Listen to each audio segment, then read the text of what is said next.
हाँ, शाहिद आफरीदी और पाकिस्तान का रिश्ता क्या कहलाता है? देखिए, शाहिद आफरीदी इंतहाई घटिया किस्म का एक इंसान है, जिसको आज से नहीं शुरू से ही मैं नापसंद करता रहा हूँ।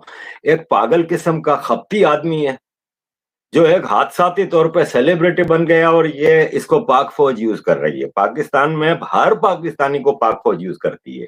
तो शाहिद आफरीदी के केस में जब युवराज और हरभजन ने उसकी सपोर्ट की थी, तो मुझे बहुत हैरत हुई थी, क्योंकि खास तौर पे हरभजन को मैं जानता हूँ, he is a very nice guy, true Indian, और मेरी उनके साथ पर्सनल भी इंटरेक्शन हुई है। ही इज ए लविंग गाय। मसला ये सिखों का कि वो सेवा और प्यार में इतने डूब जाते हैं कि ये अक्सर भूल जाते हैं कि सामने दुश्मन खड़ा है। शाहिद आफरीदी का आज का मसला ही है। खुद कहता है मेरा दादा वहां पे वो था, कश्मीर में जब ट्राइबल इन्वेजन हुई थी, तो इसके दादा ने वहां पे लूटमार मचाई थी, उसके अवार्ड मिले थे इसको, इसके लूटमार के लिए। वो that was a pure invasion on Indian territory. फिर इसका कजन मारा गया, टेररिज्म करते हुए इंडिया में। तो शाहिद आफरीदी के केस पे बात करना तो मजे की बात नहीं है। आगे आते हैं, आफरीदी के बारे में कुछ बोल। आफरीदी के बारे में मैंने शुरू में ही बोल दिया, आफरीदी एक बदतमीज, बदमाश और बेवकूफ आदमी है। वो कल आया था परसों कश्मीर, ऑक्यूपाइड पाकिस्तान ऑक्यूपाइड कश्मीर में, और वहां पे आके उसने एक तकरीर की, एक बदतमीजी वाली तकरीर की।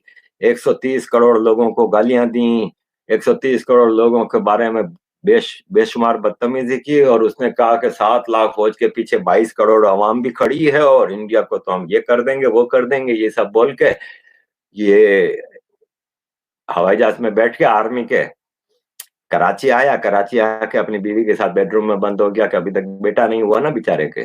तो फिर उस कोशिश में लग गया, कश्मीर तो बाद में आजाद हो जाएगा, पहले बेटा पैदा हो जाए। अब इससे ज्यादा मैं आफरीदी के बारे में क्या बोलूं। सवाल, क्राइसिस खत्म होते ही दुनिया कितने हैं? वार तो देखें, वार, डायरेक्ट वार अब दो बड़े कंट्रीज के दरमियान, ये दो पावरफुल आर्मीज के दरमियान तो मुश्किल ही होती है। एक लिमिटेड, जिससे कारगिल टाइप का हुआ था, वो अगर आप इंडिया पाकिस्तान का कंसीडर करते हैं, तो देखें पाकिस्तान की आर्मी की सर्वाइवल अब इस वक्त सिर्फ और सिर्फ एक जंग की सूरत में है, क्योंकि अब विद इन पाकिस्तान बहुत ज्यादा रिजेंटमेंट आ रहा है। लोग तंग आ गए इस आर्मी की पॉलिसी से। तो लोग कहते हैं कि अब खत्म होना चाहिए ये। तो उनको इस ऐसे माहौल में जब एक जंग शुरू हो जाएगी, तो वैसे ही इंडिया और हिंदुओं के खिलाफ इतनी नफरत भरती है अवाम में कि वो फौरन सब भूल के आर्मी के पीछे खड़े हो जाएंगे। तो पाकिस्तान की आर्मी की तो मजबूरी है, लेकिन वो एक फुल फ्लेज जंग कर नहीं सकते, कि इनको पता है कि सामने इस बार मोदी सरकार है। पिछली सरकारों में ये था कि वो थोड़ा बहुत पाकिस्तान को सबक दे दिया, चलो जी ठीक है, कभी क्रिकेट नहीं खेली, कभी ये क्या। ये सरकार कहती है कि भाई अब अगर तुम लोगों ने बहुत कुछ किया ना, तो ये आखिरी होगा फिर। तो पाकिस्तान की आर्मी एक लिमिटेड वार की हद तक जा सकती है, प्रोफेशनली तो आपको पता है कि ये लड़ने के काबिल नहीं है। तो लेट्स सी कि मोदी सरकार का पैमाना कब लबरेज होता है। और मोदी सरकार के लिए इस वक्त बहुत ज्यादा मसाइल पैदा हो गए internationally.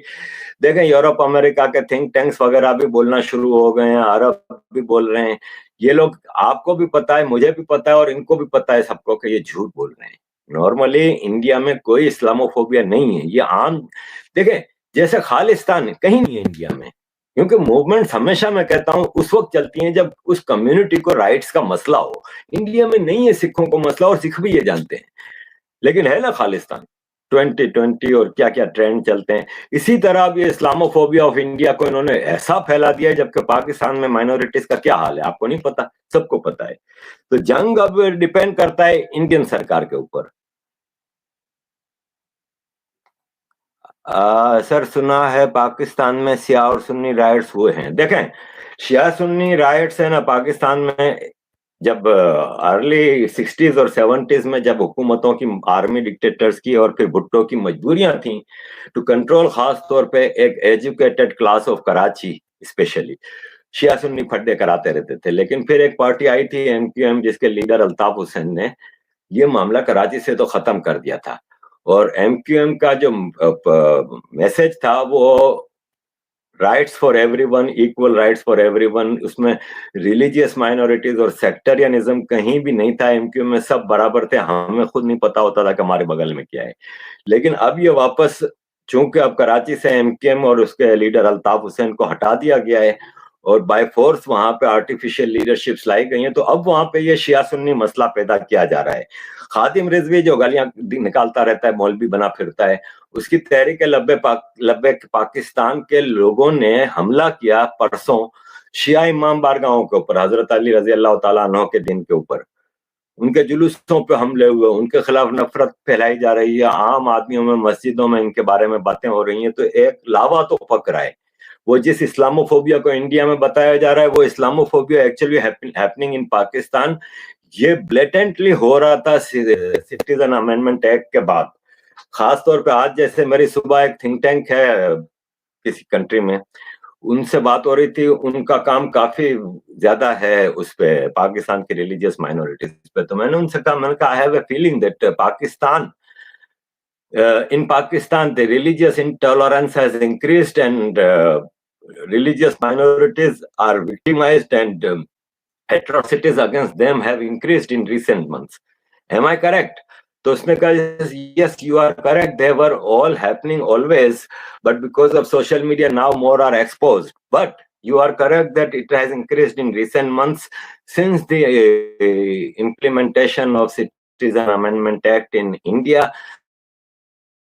That common Pakistanis have started taking revenge from them, from the religious minorities of Pakistan who were given a shelter in India. So this is, not far from truth.